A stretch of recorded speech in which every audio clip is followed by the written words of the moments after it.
Okay. So, hello everybody, and welcome to the 36th Haifa International Film Festival. My name is Anna Sommershoff. I'm a documentary filmmaker, and I'm very honored to host here today the conversation with Natalie Erica James, the talented director of the amazing and very disturbing film, I have to say, Ralic. So, hi Natalie, so nice to meet you. Thank you so much for joining us. Yeah, thank you so much for having me. Cheers. So you're now based in Australia, right? I am, yes. I'm in Melbourne, so the only state that's in lockdown for the last 2 months in Australia. Yeah, so we just also entered the lockdown, so we feel you. I really hope that most of the people who are watching us already watched the film, because I think we are going to make some spoilers here today. But maybe you can start with just introducing shortly the film. Yeah, so Relic is I guess most people have just seen it. So it's a psychological horror that centers on 3 generations of women. And I guess for me, it's, an exploration of Alzheimer's, both for the person who's affected by it, but also their loved ones, and, the amount of, the way that family dynamics shift when a parent has to, or a child has to become their parent's parent in a way. So yeah, telling that story through a horror lens is basically the film. Yeah, so I really love the fact that this is a horror film, but it actually deals with issues that are the most painful and frightening, and it's based on real life. And like issues of disease and dementia and getting older. Yeah. Did you feel like you're going against the rules of the genre in a way during the production, the writing? I guess, I'm a big horror fan myself, so I don't know if I think it's good to be conscious of the tropes that exist in the genre and then either embrace them or subvert them to your advantage, I suppose. So in a way, I know it's not for, it's not a conventional horror film, I suppose. So I think it can be disappointing for audiences who are looking for just that. But I always love horror films when they make you, feel a lot of emotion as well. And yeah, I certainly took a lot of inspiration from films like The Orphanage or The Others or Don't Look Now, which really have like a strong dramatic story alongside the horror as well. And so where did the inspiration to this theme came to you? Yeah, it's a really personal inspiration. My grandmother had Alzheimer's, so it was actually, I started writing it on a trip that I took to go visit her. And unfortunately, it was like the first time she couldn't remember who I was. And as you can imagine, I had a lot of, feelings of guilt about not seeing her more often because she lived in Japan. And yeah, she lived in this house that used to terrify me as a kid as well. It's like this very traditional Japanese house, and the upstairs had rooms where it was just full of basically hoarded things, and it was disused. And I think that was, those 2 things kind of came together, this idea of the house growing in on itself and being able to go deeper and deeper into it. And I suppose the Alzheimer's affecting the house itself, that was probably the first image that sparked the rest of the film. What do you mean when you say that Alzheimer affected the house? Yeah, I mean, I suppose, this is, you don't have to read it this way, but there's a sense in the film that, just as the dementia is kind of eroding Edna's mind, the house is kind of decaying as well. So you can read this, an allegory or being emblematic of Edna's mind, if you so choose. But yeah, any interpretation is fine. I have to admit, after watching your film, I can't watch mold Right. In case you look so differently on these Absolutely. things. Mm-hmm. I really felt like all three, and you have an amazing cast, we'll get to that. But like all the three women in your film, Edna, the grandmother, and Kay, the mother, and Sam, the granddaughter, each one of them has their own point of view and their own perspective, and it's actually, in a way, we have like really three heroes of one film. Can you tell a little bit about this decision? Yeah, it is pretty evenly balanced, I would say, and I think looking back to the first draft that we wrote, I have a co-writer as well. It was centered on the granddaughter Sam at first, just because we were closer in age to her, and it felt like we had the most to say from her perspective.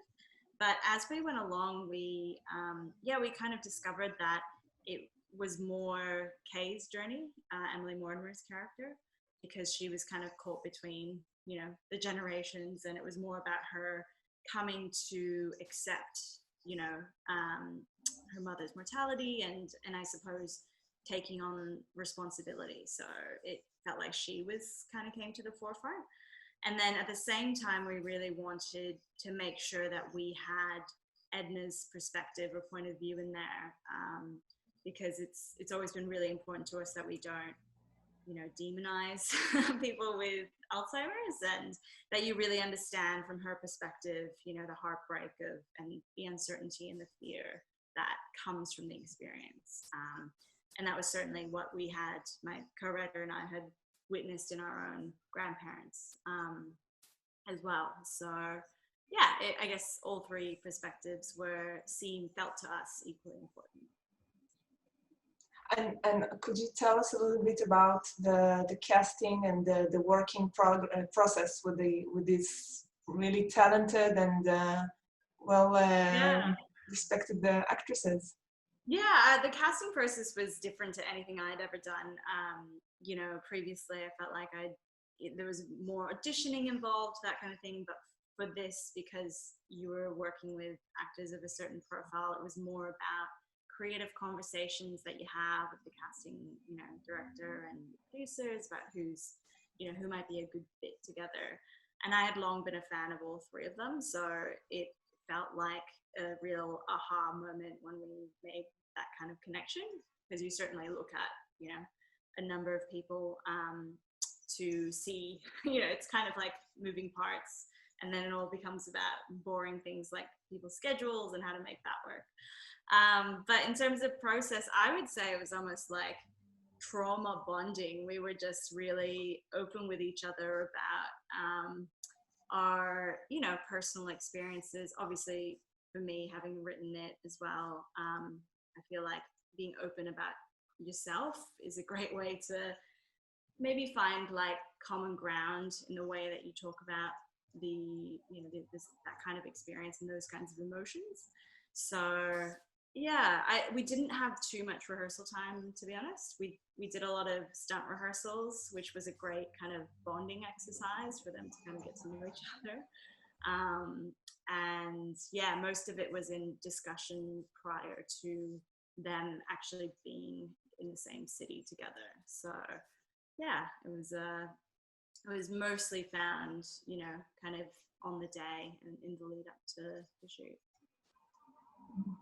So you didn't lock yourself in that house and no, not quite. No, Robin did visit she did quite a few sessions with a nursing home that had a dementia ward as well, and just as kind of research. But for us, I think it wasn't incredibly helpful because it's an outside view of an experience.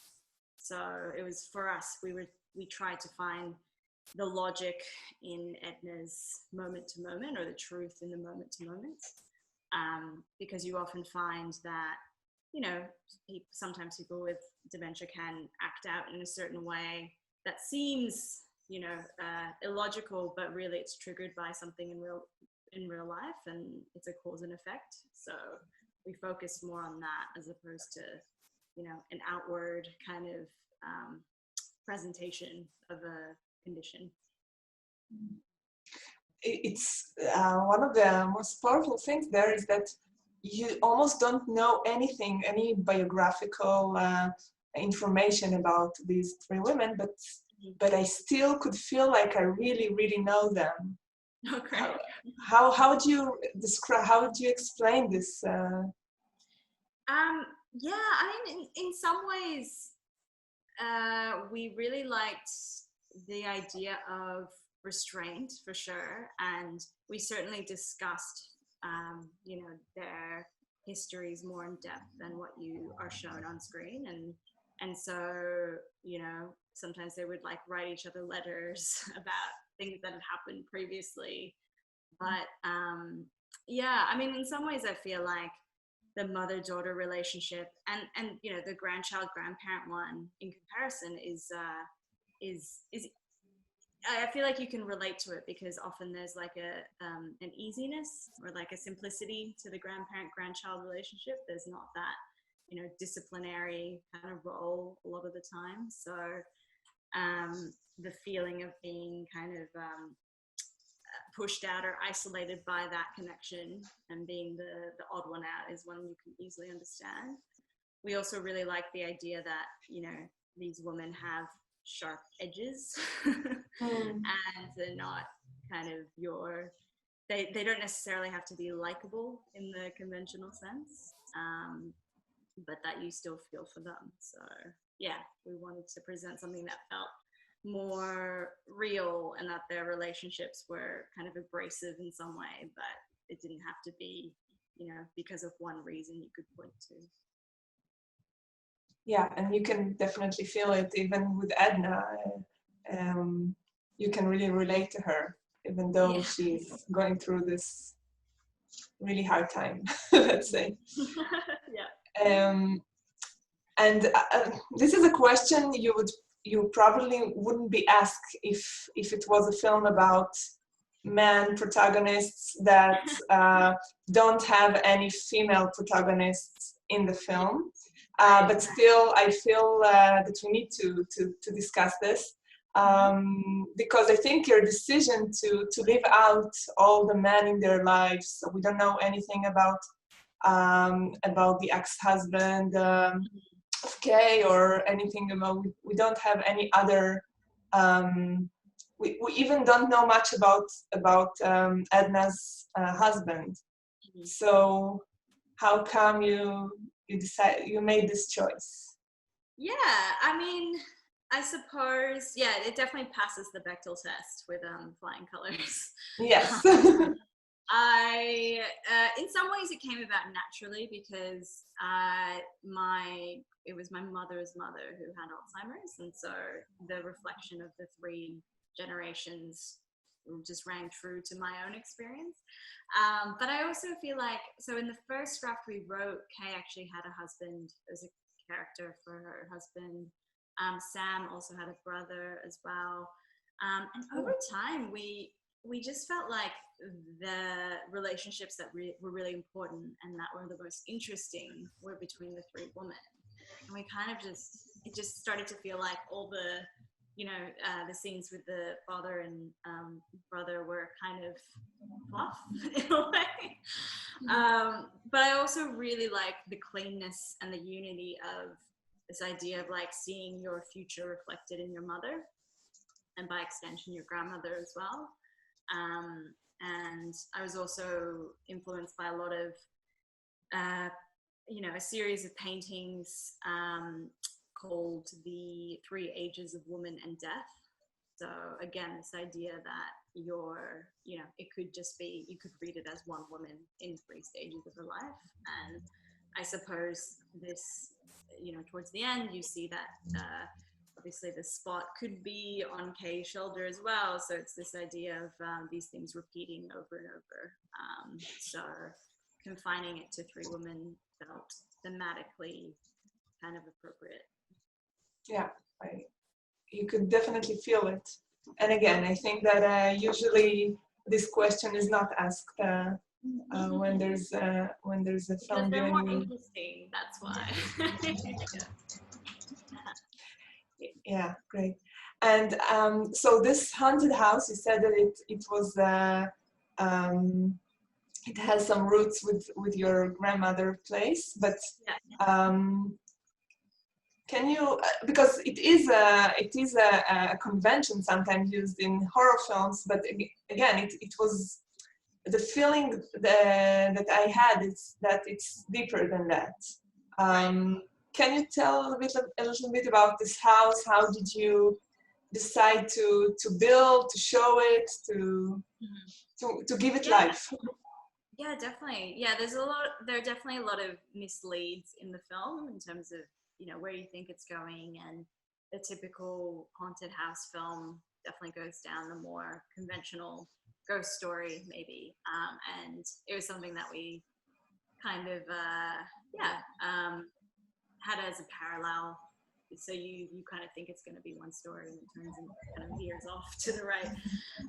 But in terms of the actual house, we wanted to create a space with a real sense of history and a real almost sadness inherent in its presentation. The idea that, you know, you could feel very acutely the memory of like a brighter time, and so you could also feel how much it had kind of decayed and grown over and been neglected in a way.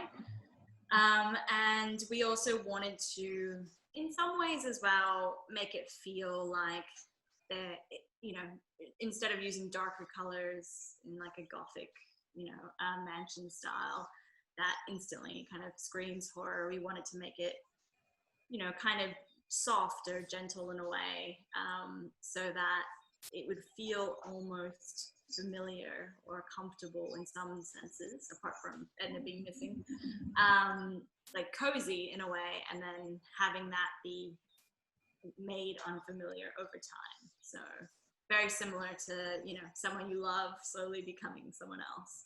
So there was a real sense that it was very lived in, and a coziness, even if it was kind of past its prime to a certain degree. And yeah, so that's why we used a lot of, you know, beiges, blushes, lots of really gentle colors. And we shot it in 2 locations, like one was the exterior, one was the interior. And then we also had a soundstage where we built the upstairs rooms, rebuild some of the hallways so they connect the location set. And then we also built the lab space, of course.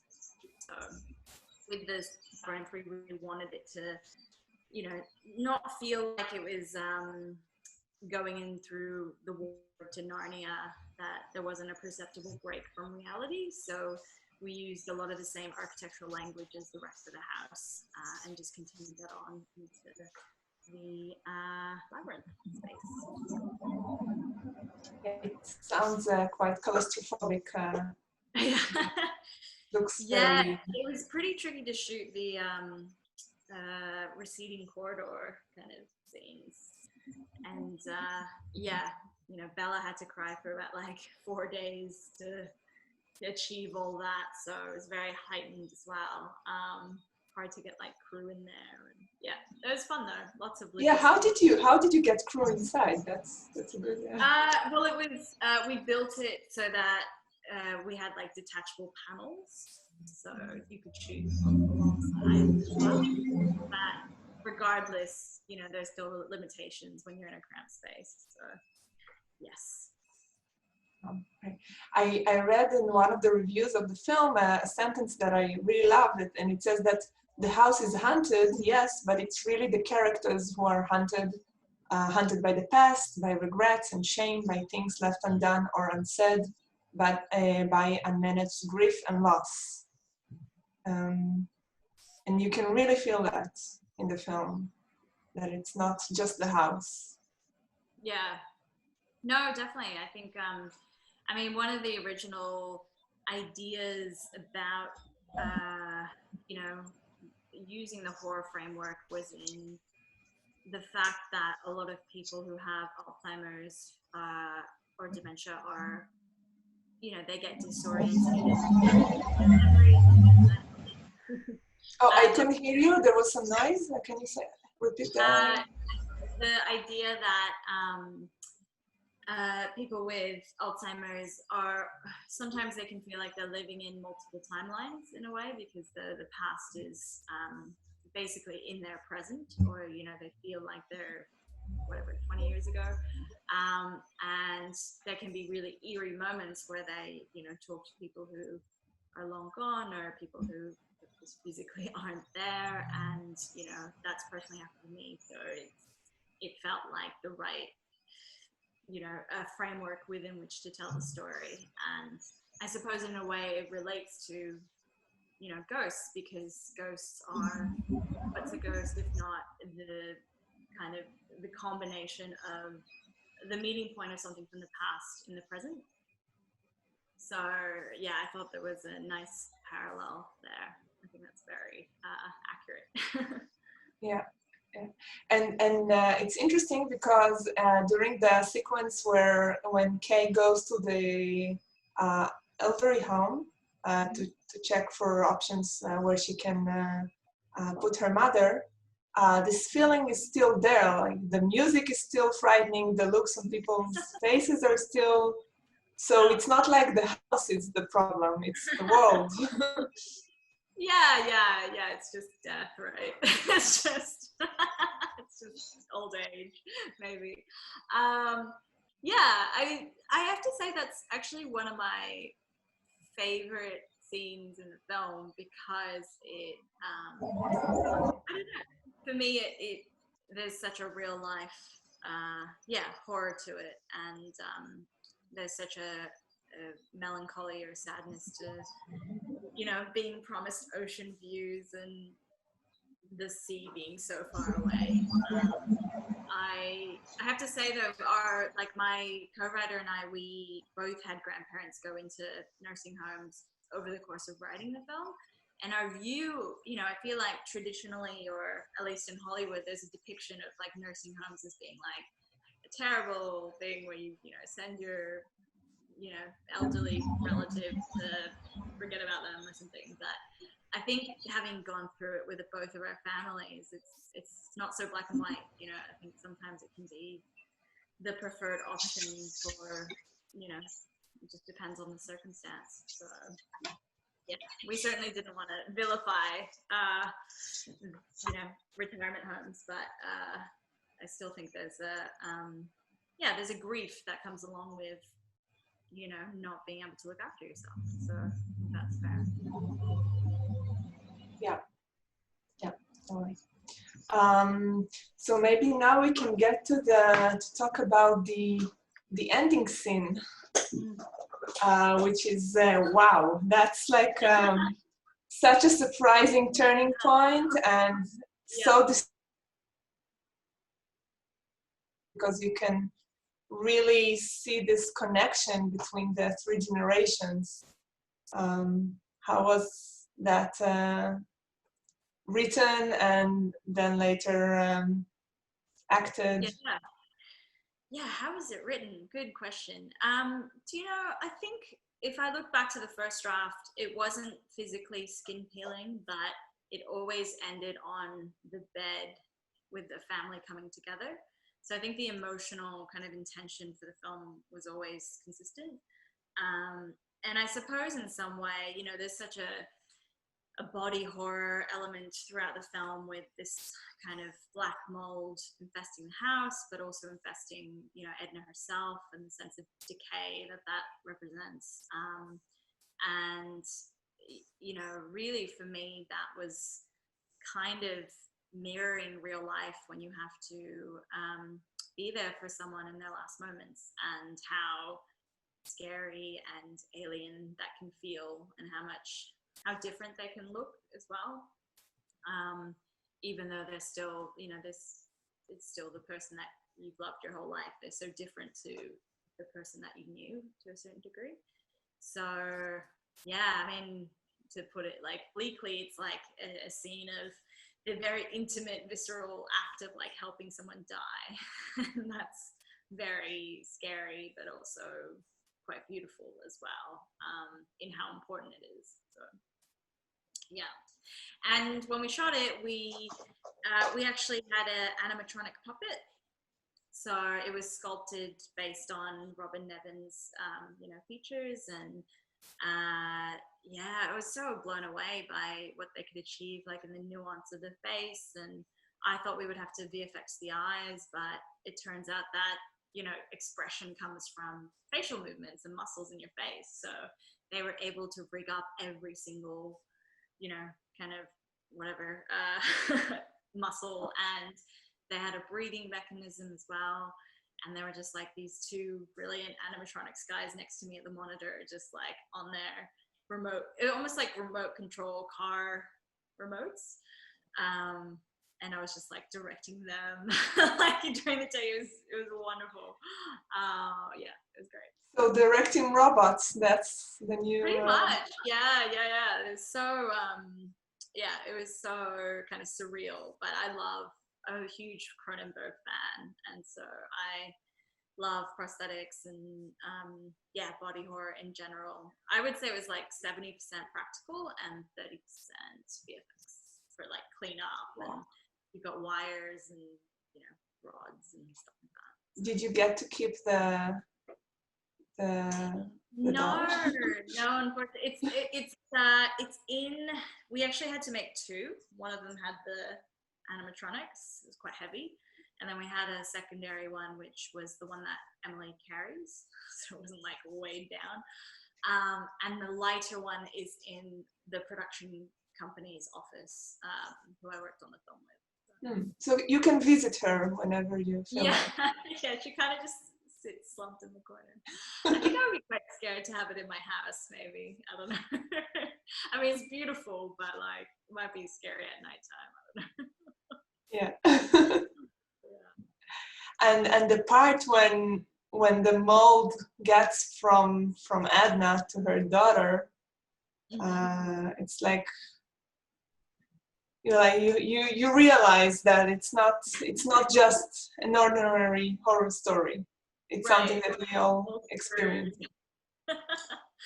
Yeah, I mean, I just think that it's your grandparents' mortality inevitably makes you think about your parents and by extension your own. So it's scary on a number of levels, probably. Yeah. Okay, so maybe we'll go to a lighter question about, because I guess that this film is considered low budget, right? The production of it. Yeah, it's a low budget independent. Yeah. So, and here in Israel, we have a lot of filmmakers who have to work with a very low budget productions. So do you have any tips for filmmakers, how to make it look like $1 billion, but do it in a very, very low budget?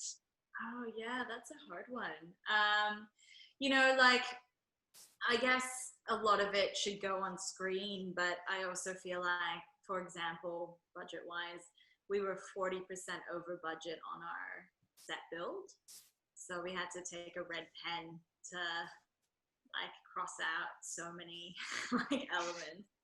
And the labyrinth was, much bigger originally, but in the end it ended up being about 2 hallways basically. And to creatively problem solve it, we had to make it modular. So we could take parts of it away and make it feel like a different space.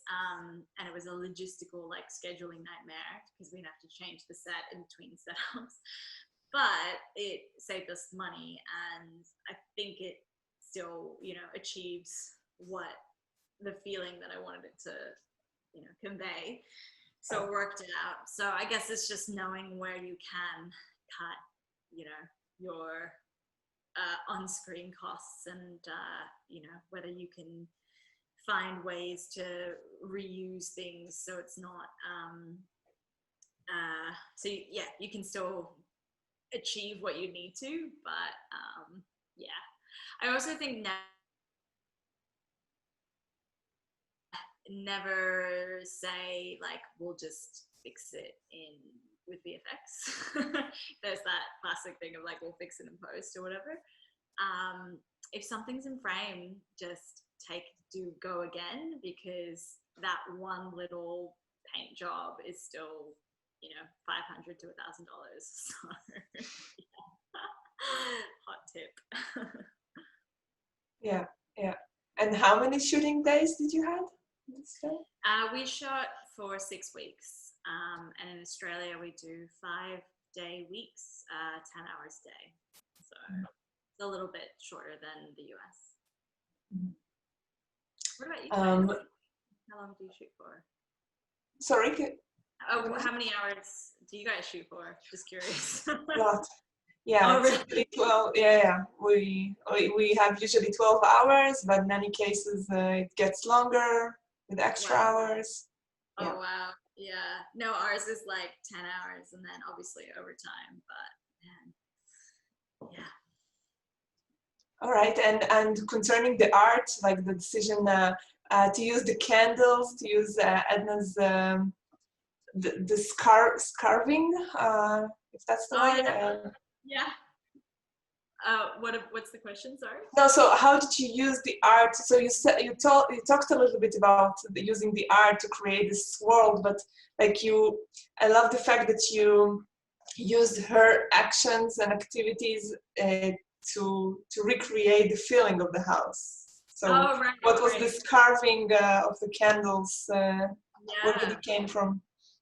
So actually, I made a proof of concept short film for Ralic before I made the feature, and that centered on something similar. It was more like a father-daughter relationship, and the father was basically like a furniture maker. And in the short film, the chairs were becoming more and more deformed, and he just hadn't noticed. But it came from a true story. My cinematographer who shot Ralic, his dad had dementia as well. And he had been like a really fantastic jazz musician. And as his dementia got worse, his music started to deteriorate too, but he didn't really notice it for a while. So that story was the inspiration for the chairs. And then I think originally we were going to do dollhouse furniture for Edna, but then Hereditary came out and there are too many like miniature model similarities. So we changed it to candle carving, like a German candle carving kind of craft. And I think it actually works quite well because it has more to do with layers and folding and skin. So I think it worked out. Yeah, it works really great. What was your favorite part in the film, in the process of the filmmaking?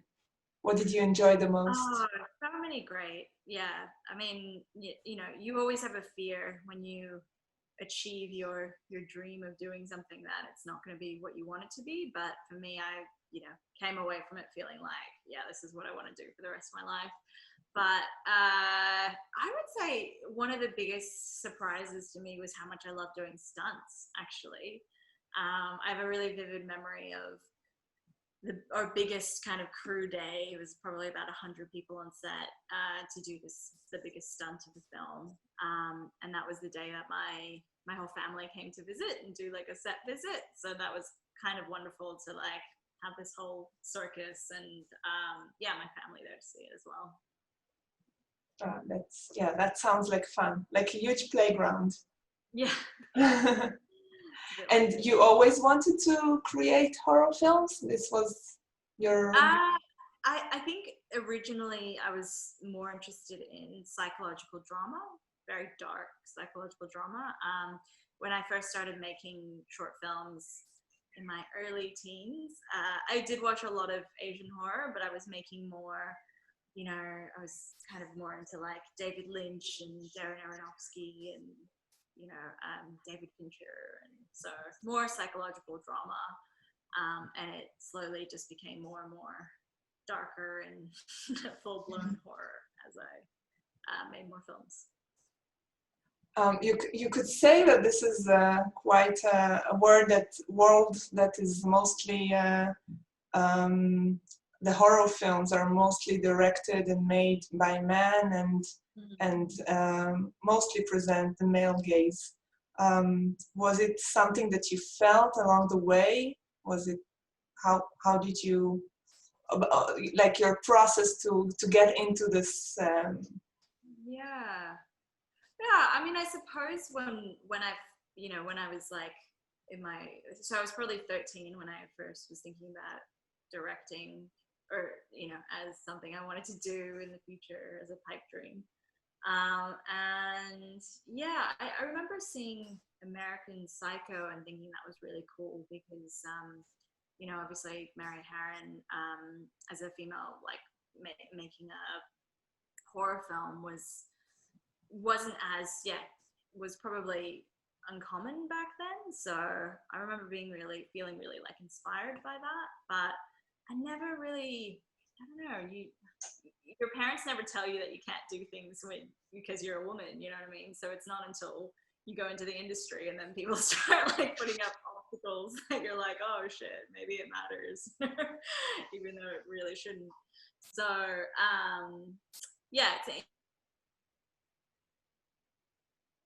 it's really amazing to see so many female horror directors nowadays, because a lot of horror traditionally has been vilifying people who are, other in a way, or like outside of the male white heteronormative experience, whether it's like people with mental illness or pregnant women or whatever, minority group. So I think it's kind of amazing to be like reclaiming those spaces, and particularly like people of color, non-binary people, women, whatever.